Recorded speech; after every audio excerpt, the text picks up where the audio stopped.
If democracy's awarded to the highest bidder, then Hillary's got it made.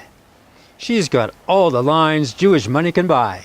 She puts Israel first, pushes perversion to undermine Christian morality, sings the Jewish jingle, Assad must go, and threatens war with Russia.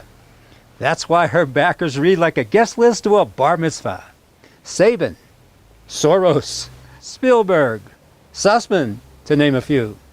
Don't be fooled, Sheldon Adelson's cashing in on Hillary too. It's a two-party system with one Jewish script, and Hillary plays her part. I know well that the same forces that threaten Israel threaten the United States. Bull. Israel provoked its own enemies whose only beef against the U.S. is for enabling the genocide of Palestinians. And to the people of Israel, let me say, you'll never have to question whether we're with you. The United States will always be with you. Through thick and thin, I mean through theft and mass murder. Time for D.C. to stop being the dog that barks for Israel. And what better way to please the Jews than to push perversion? For with all the major Jewish organizations sponsoring sodomy, Hillary's their chief celebrant.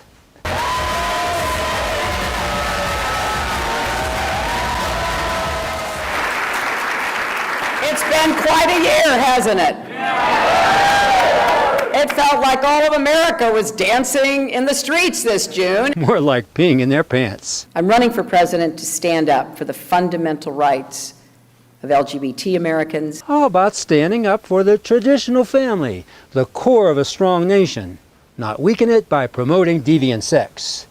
And when she sings that Jewish jingle, Assad must go, she's auditioning to be their first shiksa in the White House. Russia and Iran have to face the fact that continuing to prop up a vicious dictator will not bring stability.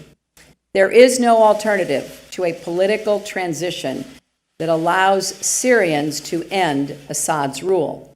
What if Syrians don't want Assad to go? Are you going to bomb them for voting in the wrong president?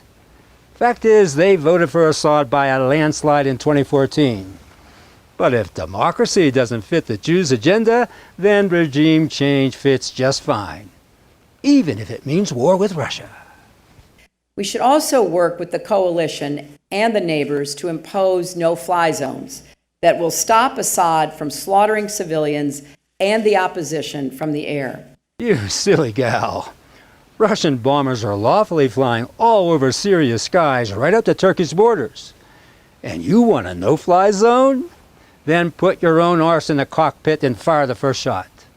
Then we'll know who's to blame when World War III breaks out with Russia. Hillary's looking like a shoo-in. She gets the best press and the best speaking slots. You'll never see Trump at CFR. For after all, elections 2016 are for Jews only.